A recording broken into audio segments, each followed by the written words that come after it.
Daredevil Season 2, Episode 3, New York's Finest, which I'm going to start off by addressing some technical tidbits of this show, because we can go on and on about the great fight choreography, the fun characters, and the compelling story, but the filmmaking involved with this series is quite impressive, particularly in the use of color, lighting, and camera work. The way that the camera moves, and the way that things are lit, and the various colors that we're seeing. Like, this episode started off with very shadowy shots, not really showing us too much. It's very vague. It's implied that Matt's at a young age when something bad happened to him and someone's treating his wounds, but there's a lot of emphasis put on the color of red for Matt's blood and for the blue of a statue that seems to be watching all these things going on. And it gives the field of vision that the audience has into this world a little more life to it. It catches our attention and drags us in and makes us focus on the blood and the implications behind it, and the calm, soothing blue eyes watching over Matt as he's going through his trials and tribulations.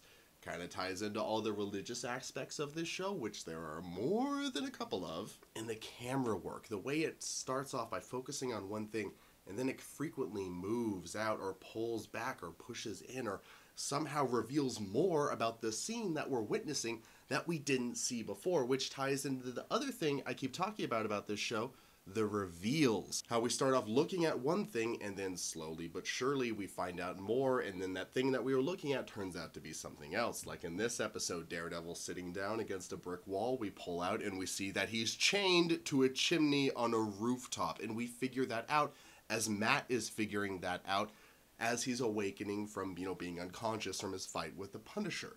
And that just gets us into the character's head even more. These technical bits, which are sometimes hard to put our fingers on, hard for us to really kind of notice because they're happening so seamlessly as the story is unfolding, but they really get us into the world. They really engage us more. They connect us more with the characters. And that is why flawless filmmaking like this needs its attention, needs its due, especially when your TV show or Netflix show, whatever you want to call it, has fight scenes in it, like the final fight scene in this episode, which is this season's equivalent of Season 1, Episode 2's final fight scene, which is that long take in that narrow, confined corridor I keep talking about, and it was so beautifully done. It looked like it was done in one take. It wasn't, but it was done well enough to trick you into thinking it was done in one take, a lot like Birdman did and other movies that we've seen lately, because they hide the takes by putting something in front of the camera temporarily, someone walking in front of it, a fist going by it, just something passing in front of the camera so they can hide and edit. Now, this fight scene, it was incredible. It was in a stairwell. And again, you've probably seen that episode because you shouldn't be watching these until you've seen the episode. So you know that Daredevil is fighting these gangsters in this stairwell, and there's so many of them, and there's just him, and he's trapped in there with him. And the way it keeps moving down the stairs as Matt is moving down the stairs is just so beautifully and choreographed. It's incredible. But like I said, they hide takes by having people constantly moving in front of the camera. And I wish that it didn't happen as much as it did. Now, it's a beautiful fight scene. I loved it, but it just, after a while, you start to really notice the takes, whereas they were very subtly done in Season 1, Episode 2.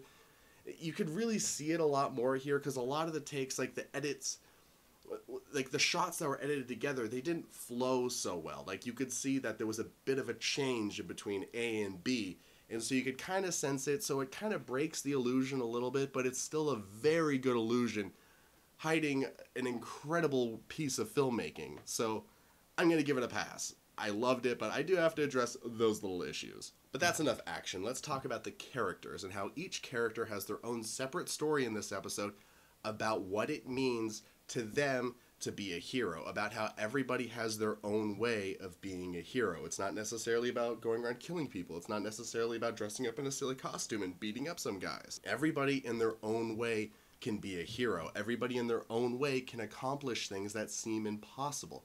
We have Foggy desperately trying to track down his friend as he goes to the hospital, where we get to see Claire again, and Rosario Dawson, who's just so good. Has Rosario Dawson ever been bad? No, she's incredible, and I love that she's like the connective glue of all these Netflix Marvel series. She was in Daredevil Season 1, Then she had a quick thing in Jessica Jones, and now she's back in season 2. She's like the Agent Coulson of the Marvel series. I love that. I hope that they continue that. And they referenced Jessica Jones and Luke Cage in this episode, so maybe we'll get to see Jessica Jones and Luke Cage. That would be awesome. But back to the hero stuff. As Foggy is trying to track down his friend and he goes to the hospital, we see Claire just desperately just trying to help as many people as she can as the hospital is overflooded with bloodied and beaten and shot and stabbed gang members. And we get to see what that's like. It's not all about fighting crime. Sometimes it's just simply about helping people. Sometimes it's about healing the wounded. And while all that's happening, we see these gang members, who are from rival gangs start fighting there in the hospital, and then Foggy gets a moment to be a hero as he breaks up a fight by doing his lawyer jargon. And it's what he does. It's who he is. He's a people person. He's a fast talker. He uses his knowledge and his inherent skills in order to break up what could have been a bloody brawl in an emergency room. And then we have Karen, who's using the legal system and trying to go through more appropriate means to acquire the information that she needs for her client in order to protect him. And while all that's going on, we got the big moral and emotional conflict of the episode. Daredevil and the Punisher finally butting heads and really getting into it and talking things out. And we get to see how different they are, yet also how oddly similar. Each one is simply trying to make the city a better place, but they have their own morals, their own ethics, and their own limits as to what they're willing to do in order to accomplish that. And we see things from both sides. Daredevil's point of view might be, the moral high ground, but its effectiveness isn't, as effective as Punisher, because Daredevil's victims will be back out on the street doing their thing again, whereas Punishers stay dead once they meet the Punisher. So it comes down to hope. This episode comes down to potential. This comes down to the humanity again that I was talking about in the previous episode. Can people change? Is there hope for a criminal? Can people come back around? Can a murderer, can a rapist, can a thief come back from that, come back from the dark side and learn to be a human being again? Can people come back from hell, which is exemplified from the line that Daredevil has of telling the Punisher to go to hell, and Punisher responds, too late. And to exemplify that, we have the final shot of the episode is Karen looking over an x-ray of what, it's implied to be the Punisher's head, and there's a thing in the skull. Something happened to him. If you know the character of Punisher, you know what happened.